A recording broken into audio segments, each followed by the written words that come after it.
안녕하세요. MC 조명진입니다. 이 중장년층의 경우에는요, 이 무릎 통증이 생겨도 나이 탓으로 그냥 돌리는 경우가 참 많다고 합니다. 그런데 이렇게 방치한 무릎 통증은 만성이 될 수가 있기 때문에 적절한 시기에 원인을 찾아서 그 증상을 빨리 치료하는 게 중요하다고 하는데요. 네, 오늘 이 시간에는 정형외과 전문의 염준섭 원장님과 함께 무릎 통증에 대한 다양한 이야기 나눠보겠습니다. 원장님 어서 오세요. 네, 안녕하세요. 정형외과 전문의 염준섭입니다. 네, 원장님. 먼저 이 무릎 통증의 원인이 되는 질환이나 증상들 소개해 주시면 좋을 것 같아요. 네, 이렇게 무릎이 아파서 병원에 오시는 분들은 대부분 노화 퇴행 때문에 연골이 닳아서 생기는 퇴행성 관절염, 정말 많이 들어보셨죠? 네, 관절염. 네. 제일 먼저 생각나는 그렇죠. 질환이죠. 네, 모든 분들이 거의 다 알고 계실 겁니다. 또한 관절 연골이 떨어져 나가서 결손이 생겨서 통증이 생기는 경우도 있고, 네. 반월상 연골 파열도 많이 들어보셨을 수 있는데, 네. 반월상 연골이 찢어져서 이제 무릎에 걸리는 느낌도 나고 소리도 나고 이제 아픈 증상을 유발하게 되겠고요. 네. 또한 다쳐서 이제 축구를 하다 다치거나 뭐 농구를 하다 다치거나 십자인대가 끊어져서 무릎이 아픈 경우도 굉장히 많습니다. 네. 저는 그 중에서도 이 반월상 연골 손상에 대한 이야기 나눠볼까 해요. 너무 생소하거든요. 아, 그러신가요? 네. 사실 반월상 연골 파열이 정말 많습니다. 그래요? 그 퇴행성 관절염만큼이나 네. 정말 많은 질환인데 네. 이 반월상 연골 파열은 3분의 2 정도가 스포츠 활동과 관계없이 파열이 되겠고요. 3분의 1은 운동하다가 네. 진짜 반월상 연골이 심하게 찢어지는 경우가 발생을 하게 되는데 네. 이렇게 다치는 거 없이도 이렇게 발생을 한다는 점, 이 점이 굉장히 중요합니다. 네. 또한 남성이 여성보다 많이 발생을 하게 되겠고요. 이렇게 반월상 연골 파열이 돼서 치료를 하지 않게 되면은 네. 반월상 연골 기능이 소실이 돼서 조기에 퇴행성 관절염으로 진행을 할 수 있는 이런 굉장히 안 좋은 네. 점을 갖고 있습니다. 네, 그럼 악화되지 않게 제때 치료받는 게 굉장히 중요하겠네요. 네, 맞습니다. 그래서 전문의를 통해서 정확하게 진단을 받으시고 정밀 검사를 통해서 반월상 연골 파열이 있는지 없는지 확인을 해보는 것이 굉장히 중요하겠습니다. 네. 기억나시는 치료 사례들 좀 있으면 소개 좀 해주세요. 네, 이분은 69세 남성분이고요. 네. 6개월 전에 넘어져서 무릎을 다쳤었습니다. 네, 무릎을 다쳤는데 이제 네. 상처가 없고 그냥 웬만큼 견딜만 하면 치료를 안 하는 경우도 많죠. 병원 잘 안 가죠. 그렇죠. 그래서 네. 이제 좀 참고 지내시다가 증상이 계속 지속이 되고 무릎 앞쪽도 아프나 무릎이 뒤쪽이 아프다고 표현을 했었습니다. 구부렸다 폈다 하기도 힘들고 무릎에서 소리가 나고 그래서 병원에 내원을 했는데요. 네. 반월상 연골이 굉장히 심하게 찢어져서 무릎에 이렇게 걸려 있었습니다. 네. 무릎 파열이 돼서 이렇게 뒤집혀져 있었던 것이었죠. 네. 무릎에 0.5에서 1cm 구멍 2개만 뚫어서 관절경으로 반월상 연골 부분 절제술을 시행을 했습니다. 네. 이렇게 관절경 시술을 하고 나서 환자분은 3일 만에 통증이 좋아지고 걷기 편해지고 네. 통증만 좋아진 게 아니라 관절 운동도 좋아져서 네. 구부렸다 폈다도 원래 잘 안 되셨었는데 네. 이것도 잘 되게 되고 무릎 소리도 없어지고 수술 직후 2주 만에 걷기 운동이 1시간 이상 가능해졌던 치료 사례가 되겠습니다. 네. 네, 이분은 40대 중반 남성분이었고요. 네. 10개월 전에 발야구를 하고 나서 시작된 좌측 무릎 통증으로 병원에 내원을 했습니다. 네. 역시나 스포츠 때문이네요. 그렇죠. 네. 네. 10개월 전에 이제 생긴 건데 좀 참고 지내시다가 한 달 전부터 통증이 악화돼서 병원에 내원했던 것이었는데요. 병원에 내원해서 MRI 촬영을 해보니 내측 반월상 연골이 파열이 돼서 환자분 통증을 유발했던 것이었고 네. 관절경 수술을 시행을 하였습니다. 네, 관절경을 통해서 이제 들어가 보니 파열된 반월상 연골이 무릎 사이에 끼어 있었고 그래서 통증을 유발했던 것이었습니다. 네. 이 반월상 연골이 이제 혈관이 없는 부위고 이미 죽은 조직이어서 이거는 봉합을 하는 게 아니라 잘라내줘서 무릎을 원래대로 이제 회복을 시켜주는 치료를 했던 것이었는데요. 네. 수술을 하고 나니 우측의 사진을 보시면은 좌측에 이제 파열이 돼서 걸려 있는 게 말끔하게 제거가 된 게 보이시나요? 깔끔하네요. 지금 깔끔해졌죠, 네. 뭔가. 그래서 수술 후 한 달 후부터 환자분은 재활 치료를 받았었고 네. 4개월부터 조깅을 하게 되었었고 네. 6개월부터는 헬스까지도 무거운 무게를 할 수 있게 된 네. 이런 치료 사례가 되겠습니다. 다음 분은 어떤 분이시죠? 네, 이분은 39세 남성분이고 네. 계단을 오르다가 무릎을 다쳐서 병원에 내원을 했습니다. MRI 촬영을 해보니 반월상 연골이 이제 찢어져서 뒤집혀진 이런 모습을 관찰을 하게 되어서 네. 바로 관절경 시술을 들어갔습니다. 네. 이렇게 반월상 연골이 파열이 돼서 뒤집히는 것을 양동이 손잡이형 파열이라고 하는데 이런 경우에는 100% 수술적 치료를 해줘야 됩니다. 그래야지 그렇구나. 낫기 때문에 무조건 해줘야 되고 네. 그래서 관절경을 통해서 원래 모양대로 이쁘게 봉합을 잘 해주었고요. 네. 네, 수술 후 한 달 후부터 재활 치료가 잘 가능했었고 네. 4개월부터 마찬가지로 조깅을 하고 6개월부터는 등산도 할 수 있게 된 치료 사례가 되겠습니다. 반월상 연골 파열의 다양한 치료 사례들 살펴봤는데요. 이번에는요, 이 전방 십자인대 파열에 대해서도 이야기 나눠볼게요. 전방 십자인대 파열도 운동하시는 분이 많이 다치시는 거 아닌가요? 그렇죠. 네. 네. 많은 선수들이 전방 십자인대 파열로 굉장히 부상을 당해서 고생하시는 경우가 많은데 네. 근데 이분은 27세 남성분이고 너무 젊으시네요. 축구하다가 넘어지면서 이제 무릎이 돌아가는 느낌이 나고 퍽 하는 소리가 들려서 이제 아 뭔가 진짜 문제가 생겼구나 네, 하고 잘못됐다. 이제 네. 그런 생각을 갖고 있었는데 이제 아 왜 좀 낫겠지 해도 이제 안 나서 네. 2주 만에 병원에 이제 내원을 했는데요. 네. 좌측 MRI의 이 무릎 사진을 보시면은 대각선으로 십자인대가 관찰이 돼야 되는데 십자인대가 전혀 관찰이 되지 않는 모습을 보실 수 있을 겁니다. 네. 그래서 관절경으로 십자인대 재건수를 시행을 했습니다. 네. 근데 십자인대는 사실상 파열이 되면은 반월상 연골처럼 봉합을 하는 게 아니라 다른 사람의 동종 아킬레스건을 이용을 해서 네. 십자인대를 만들어주게 됩니다. 네, 그래서 수술 전의 관절경 사진을 보시면은 십자인대가 파열이 돼서 휑하게 관찰이 되고요. 맞아요. 비어있네요. 그렇죠. 네. 그래서 십자인대 재건수를 시행을 하고 나서 우측의 사진을 보겠습니다. 우측의 관절경 사진을 보시면은 십자인대가 이렇게 대각선을 빳빳하게 잘 재건술이 된 걸 보실 수 있을 겁니다. 네. 또한 MRI 상으로 이제 좌측 MRI랑 우측 MRI를 보시면은 뭔가 검정색 선이 생긴 게 보이시나요? 네. 검정색 선이 이렇게 아주 굵직하게 생겼죠. 네, 그게 그러네요. 십자인대가 정확하게 재건술이 된 모습입니다. 이분은 전방 십자인대 수술하게 되면은 막 오랫동안 못 걸을 것 같고 네. 굉장히 두려워하시는 분들이 많은데 네, 무섭죠. 그렇죠. 근데 하지만 수술 후 3주 만에 바로 제가 걸을 수 있게 만들어 드렸고 오. 수술 후 이제 2달하고 한 2주 만에 달리기가 가능해져서 어머, 어머. 바로 운동에 복귀할 수 있었던 사례가 되겠습니다. 이렇게 치료 사례를 통해서 다양한 무릎 질환에 대해서 알아보고 있는데요.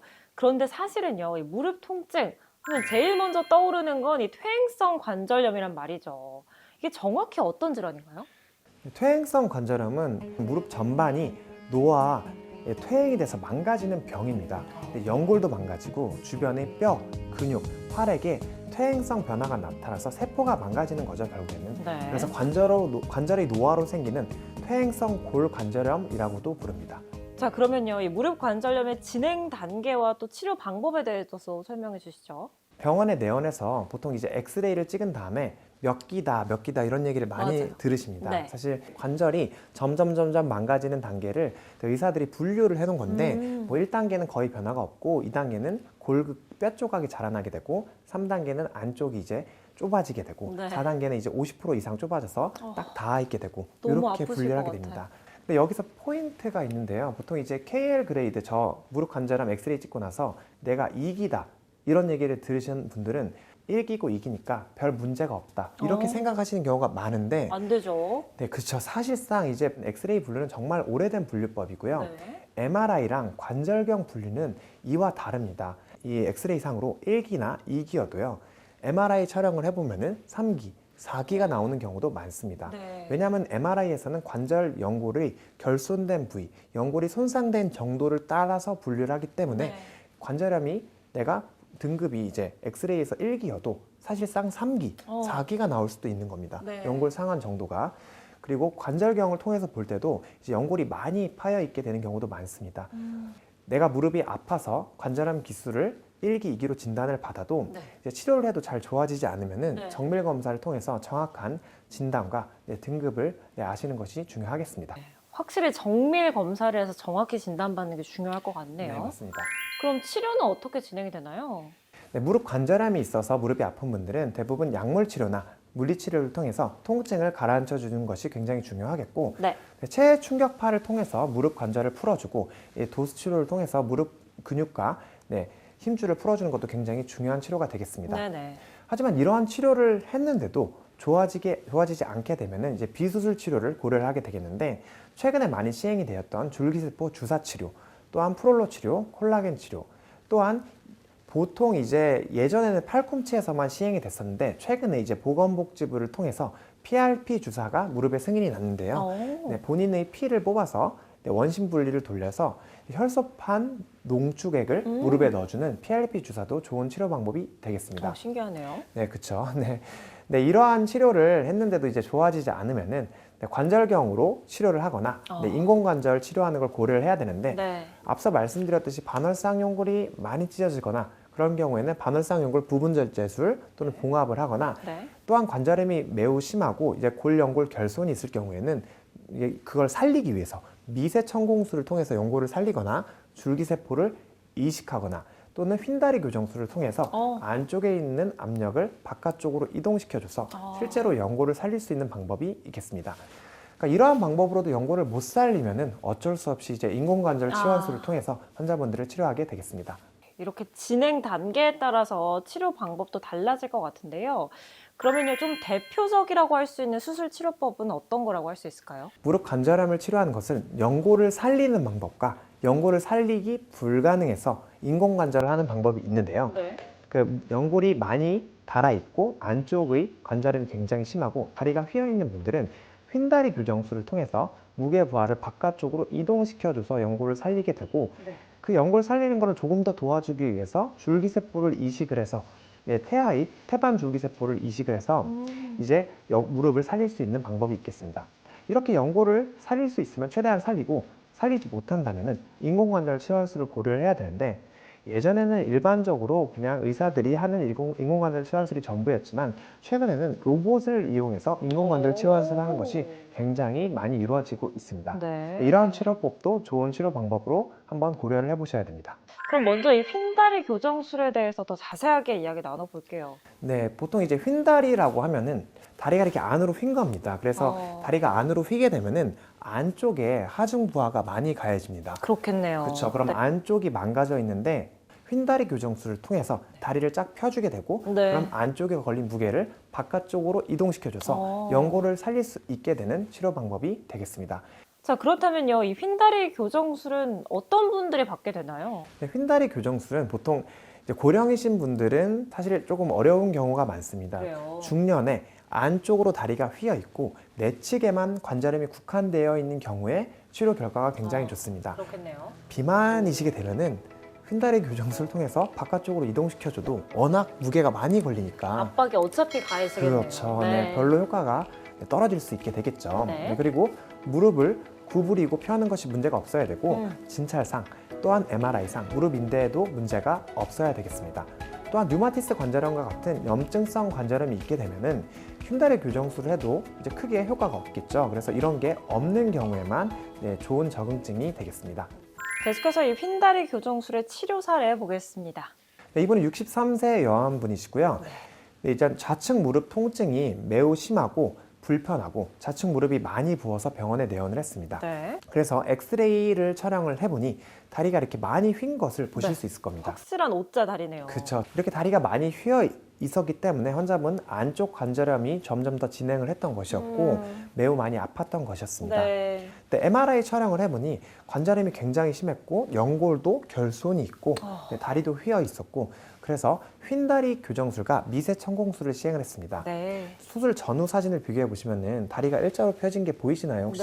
심미적으로도 너무 예쁘네요. 네, 그렇죠. 보기에도 좋긴 한데 기능적으로도 통증으로도 굉장히 좋습니다. 그래서 수술 직후에도 바로 걸을 수 있습니다. 사실 근데 아프긴 하지만 맨 처음에는 이렇게 보조기를 잡고 걷다가 나중에는 2주도 안 돼서 정상적으로 보행하는 분들이 많고요.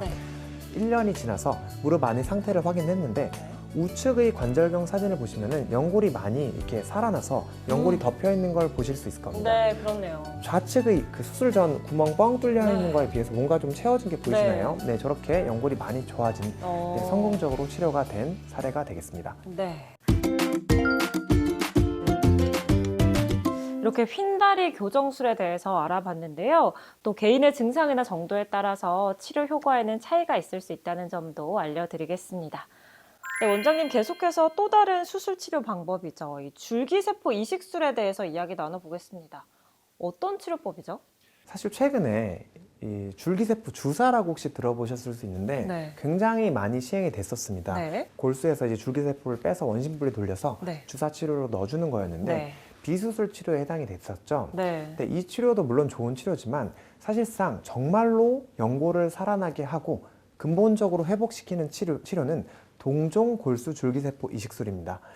그게 바로 뭐냐면은 연골이 많이 상해 있을 때 자기의 골수세포를 쓰는 게 아니라 네. 그 태반의 골수세포를 배양을 해서 넣어주는 겁니다. 네. 그러니까 태반 골수세포는 네. 말 그대로 이제 아이의 세포이기 때문에 네. 굉장히 분화능이 좋겠죠. 네, 그렇겠네요. 사실상 정말 효과가 좋고 네. 그럼 진짜로 연골이 살아나고 그 손상된 연골을 덮어주게 됩니다. 어떤 환자분들이 좀 계셨을까요?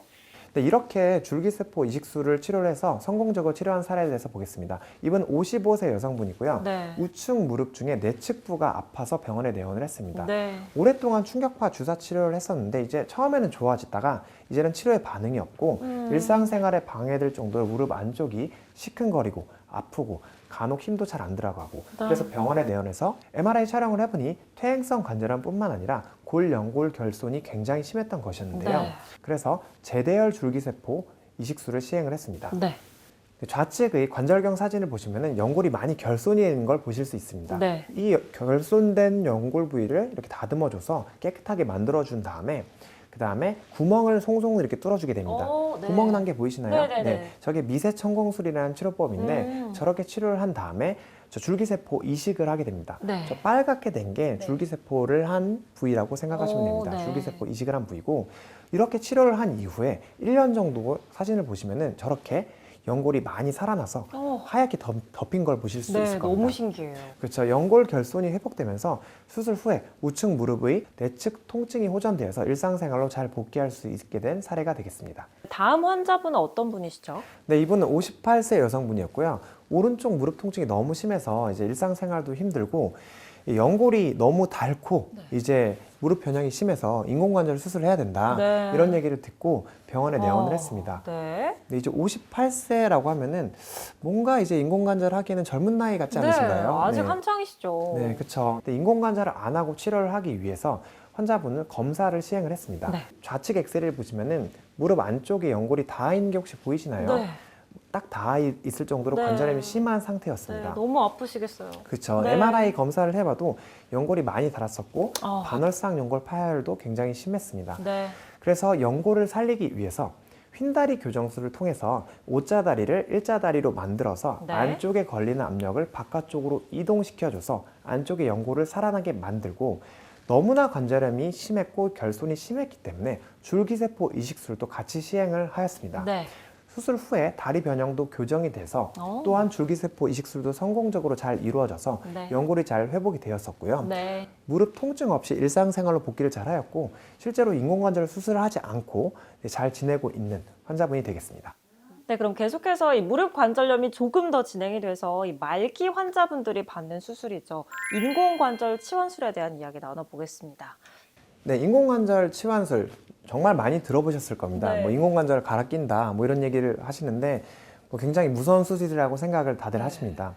관절염이 심하면은 대부분 연골을 살려달라. 비수술로 치료해 주세요라고 네. 보통 얘기를 하시고 정말 최후의 수단이죠. 인공관절 하기 네. 싫다고 다들 얘기하시죠. 근데 네. 안쪽도 망가지고 바깥쪽도 망가져 있고 여기 앞쪽도 망가져 있게 되면은 네. 사실상 휜다리 교정술도 효과가 없고 네. 줄기세포 이식술을 하기에도 정말 무리가 됩니다. 사실. 네. 그래서 인공관절 치환술을 통해서 이런 경우에는 치료를 해주는 것이 결과가 매우 좋습니다. 네. 그래서 인공관절 치환술도 좋은 치료 방법이기 때문에 고려를 해야 합니다.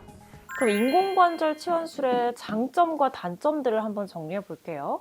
네, 인공관절 치환술이 생각보다 장점이 많은 수술입니다. 그래요. 네, 수술이 잘 이루어지고 나면은 이전에 있었던 심한 관절통이 거의 없습니다. 네. 사실 거의 없고 생각보다 재활이 엄청 빠릅니다. 그래요? 환자분들 보통 이제 3일 정도 지났을 때 바로 걸어서 보행을 시작하게 되고 네. 화장실도 가실 수 있고 걸을 수 있게 됩니다. 물론 이제 모든 수술이나 시술의 부작용인 감염이나 염증이 생길 수 있고 인공관절 해리 가능성도 있지만 이외에는 정말로 좋은 치료 방법이 되겠습니다. 너무 무섭게만 생각했는데 생각보다 이 장점들도 꽤 많은 수술 방법이었네요. 네. 자, 그럼 치료 사례를 통해서 하나하나 짚어보도록 하죠. 이분은 어떤 분이시죠? 네, 이분 70대 여성분이었고요.